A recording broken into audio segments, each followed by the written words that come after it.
New head coach Brian Callahan in Tennessee. 2024 draft haul is complete for GM Ran Carthon. Keith, your thoughts with starting off this draft with J.C. Latham at 7th overall? Building blocks, building blocks, building blocks. And the most important building block was last year, Will Levis, protecting him, right? And that's what they had to do. So they went J.C. Latham at 7. How do I feel about the pick? I like it. J.C. Latham was probably the most physical offensive lineman in this entire draft. And this offensive line for the Tennessee Titans may have been one of the softest offensive lines in the entire NFL. So he's going to plug in there and he's going to immediately help you. I would place him at right tackle. Let him rock, let him roll. And he's going to be able to improve your offensive line. But he's going to change the culture, I believe, in the room, right? Because it's something to where when you see a guy right next to you getting after it, and then you kind of check yourself a little bit, right? And I think J.C. Latham is going to make the rest of that offensive line room check themselves and be able to raise the standard. Also, they brought in a guy like Tony Pollard. So they're going to run the football this year and try to take some attention or pressure, if you will, off of the shoulders of Will Levis. And we talked a lot through the wintertime, early portions of the spring, to where it was Joe Alt to the Titans, put him next to Peter Skoronski, and let's go from there. Well, things usually don't work out that way, things that we think that they are in the draft boards. And, of course, they get J.C. Latham. And I'm right there with you. I like the pick. Just play him on the right side. Whether it's at tackle or the guard of the future, just allow him to play there. As we move back into this draft, Cedric Gray, linebacker from North Carolina, I think is an extremely underrated prospect in this class. Guy we saw down at the Senior Bowl flying around making plays. And usually linebacker position, things are sped up. As you lower that depth and closer to the line of scrimmage, things are fast at the NFL level.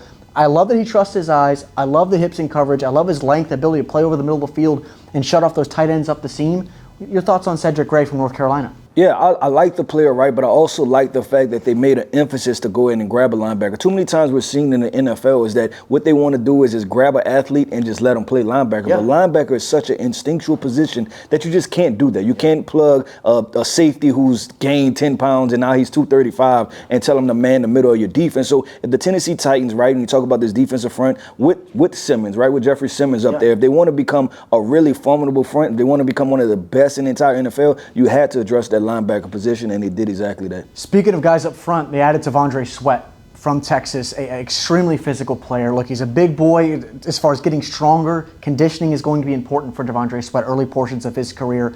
Because look, if he's in that Jordan Davis type of mold to where he's only playing 30% of the snaps, is that going to hit as far as a value pick for Tennessee? I think he's a hell of a player. And I think in Tennessee, to where it's going to allow him to succeed right away, beside Jeffrey Simmons, you mentioned Cedric Gray playing off of him. I like the pieces that Tennessee's starting to build here within the trenches on offense and on defense. Yeah, I'm going to continue with Tandre Sweat because this is a lot, right, when you think about this pick. And I know Tennessee Titans fans, they're a little bit weary, and it's understandable because the last situation / case study / overall thing we've seen was Jordan Davis, right? And Jordan Davis, his playtime, his impact has been up and down, right? We talked about his off the field as far as taking care of his body, nutrition, staying underweight, right? Being committed to the process. And so it makes you question the same thing with Tandre Sweat. But I will say this, I like the fact that they have a Jeffrey Simmons there, right? And Jeffrey Simmons seems like a no-nonsense type of guy. So Tandre Sweat is going to learn early and often about this situation, right? That you better be committed to being an NFL football player if you want to be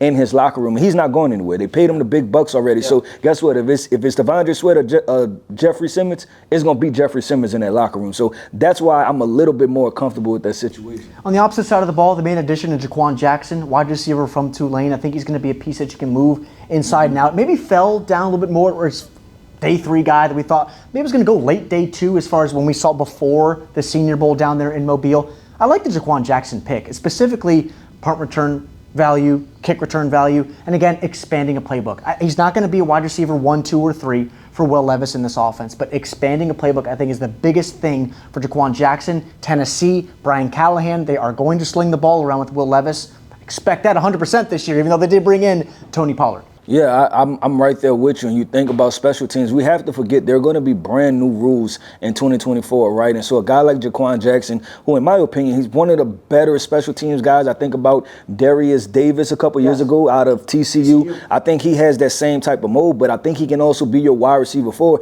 And this Tennessee Titans wide receiver core is good enough to where you don't have to lean on him to be a starter, right? You let him play special teams. He's your wide receiver 4 or 5, and he's going to develop and he's going to grow in that situation as this entire offense grows with Will Levis. Keith, I really like the addition that Ran Carthon made late on day 3 in James Williams from Miami. This is one of my favorite players to study in this class, to get the value that they have with him. Now, he's making that transition lower to the line of scrimmage to linebacker now. where they also took Cedric Gray, but the hybrid ability to play up and down. Former safety at Miami, played beside Cam Kinchens. I think he's just someone that has a potential Pro Bowl type of ceiling if everything comes together at the linebacker spot and things begin to slow down. James Williams, there's not a lot of linebackers that look like him, Keith. 6'5", over 215, 20 pounds, that hybrid type of defender. Look, he's got to slow down a little bit. Things have to work out, again, closer to the line of scrimmage. But you know what you're going to get with a guy that wore that U. He's going to be physical. He's going to be athletic. He's going to run sideline to sideline. I love the potential. Scary word this time of year, Keith. But I love the potential of James Williams and what he could be for this Tennessee defense, again, if everything comes together at the second level, working behind guys like Jeffrey Simmons and Tandre Sweat.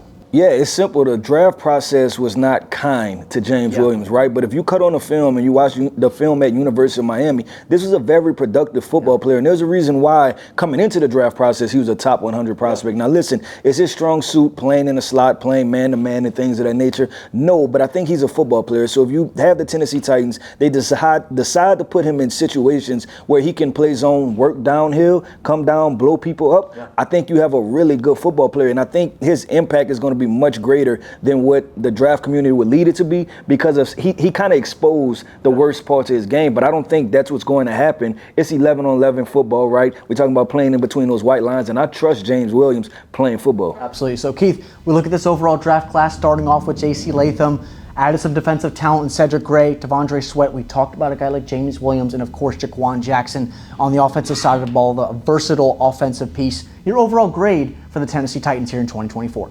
I think it's a solid B. Okay. A solid B, because they at the top they addressed the trenches, right, which was very important. And then the back end of the draft, I think they took some swings on some guys that can be really productive. We just talked about JaQuan Jackson. We just talked about James Williams. So I thought that they moved the needle in the right direction. We have a new head coach, right? We have new people, almost a whole new regime, right? So you're trying to build the identity, a new culture of this team, and I think they started to do that. Laying the foundation on offense and on defense to try to compete here in the AFC South moving forward.